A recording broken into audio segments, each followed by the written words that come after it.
Hi everyone, I thought I'd do a little video on a three-piece lens combination. This might be the three lenses I would keep if I had to narrow down to a three-piece.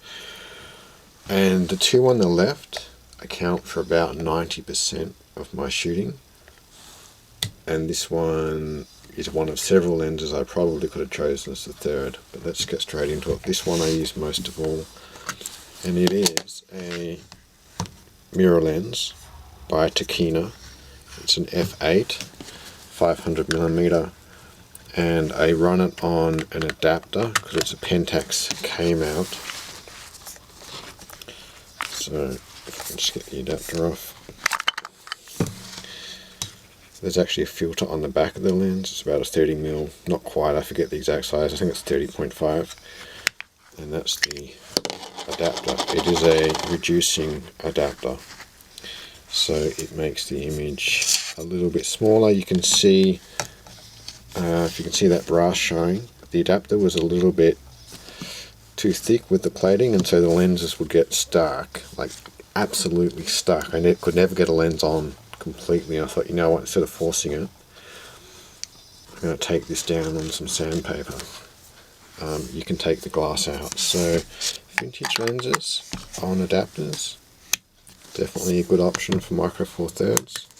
This lens has a nice long lens hood that just screws on. You just reverse it, goes on like that, and it goes on that way for storage.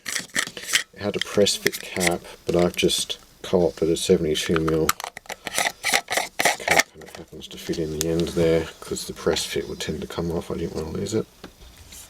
Pretty compact size for 500mm. It's really sharp. f8 is all you need for daylight shooting. Take this as a daylight range. I would do another 3 if I was talking about shooting at night. I like filming seabirds, and that's why I use this lens. Use this lens most of the time. It's just a hobby to go out for a walk and shoot some birds. This is the kit lens. It's the 12-35 Mark II. Native micro four thirds mount. Autofocus, constant aperture. I always, as soon as I buy a lens, I take the original lens cap off, put it in a drawer, and put a generic one on. 58mm thread. Probably you can't see it, but it's actually sporting a gradient filter. And when you rotate the focus ring, the front of the lens does not rotate. So really good quality lens. I have retrofitted sandpaper to the focus ring. This is the zoom ring, and that allows me to grip it a lot more easily. The focus ring on this is really hard. It's like flush with the other bits of the lens. I put double-sided tape and sandpaper, and I instantly know what I'm touching now. So nice little tip there. Pretty good OIS on this. Optical image stabilization, autofocus, sharp as a tack, really nice. I don't know if it's the sensor on the GH5 or if it's the lens, but really nice blues and greens. So if you're doing like seascape work, that's a really fantastic lens. By the way, I'm just filming an old Pentax from, I think it's about 2012. What is it? It's an X5. So we'll see how this video comes out. Yeah guys, I use this because of the focal length. Just a good general purpose lens. But that leaves me with a bit of a gap for like moderate telephoto. So my next lens is this one. It took me a long while to get familiar with using this lens.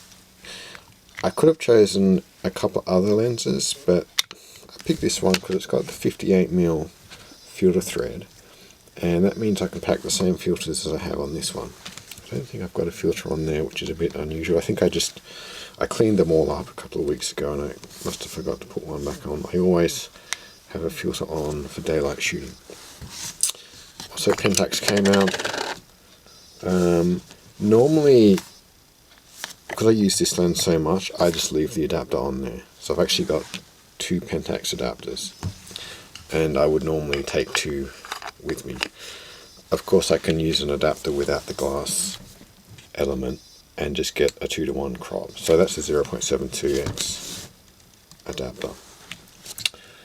And anyway, getting on with this lens, it's 45 to 125, constant aperture, f1.4, plenty fast for daylight. And as you can see, the front of the lens does rotate. So you do have that issue. That's the zoom, sliding that in and out. It's a really high, it feels very high quality, it's quite heavy. Constant aperture is a good bonus. It goes all the way down to f22. Glass is in good condition. And I found that, you know, when I have this on the adapter, the focal lengths work really well. I was filming some dune buggies, and as they will get closer, it's just really nice to like zoom out and hitting that 45, which would be something like 65, I guess. Actually, I think I wrote it down here. Yeah, actually I wrote a little cheat sheet. So on the FR, that's focal reducing, I'm 65 to 180 full frame equivalent. On a standard adapter, I'm 90 to 250. So 65, it's not quite portrait length, but it's just, you know, when the action gets kind of close, that's a good length, assuming you're not right in front of it. And then as the cars drive away, you can zoom in all the way to 180. And it's just a little bit nicer to use this than something with a bit more zoom, because it's easy to find the target and you've got that close-up range as well. There are probably some zooms that have an even bigger range, like I don't know, like an 18 to 150 or something, and that might be great. I've never tried a lens like that, but I find this one is just a nice gap filler in the focal length range between these two. I don't always use it. I don't use it anywhere near as much as these two. I have a similar lens which is a lot lighter that I sometimes take, but I just like the build quality and the focal range of this one a bit more. I have taken a few good, took me a lot of trying to get a good image with this. I don't know why, I just couldn't tune into how to use this lens, and eventually it just sort of happened. And I got some amazing video, got some good photos. Actually photographed a dragonfly in mid-flight in, you know, good daylight. I think it was at like 1/2000th of a second shutter speed, and perfectly happy with the sharpness. It's definitely not a super sharp lens. I feel it might have even been a bit too soft at one point, but I just wasn't. It was me. Once you settle down and, you know, use a good shutter speed, it's sharp. It's not super sharp, but it's definitely sharp enough. So yeah, great lens. That's the Pentax SMC zoom, f1.4, 45 to 125. So that's it, guys. My battery's about to go flat. Thank you for watching.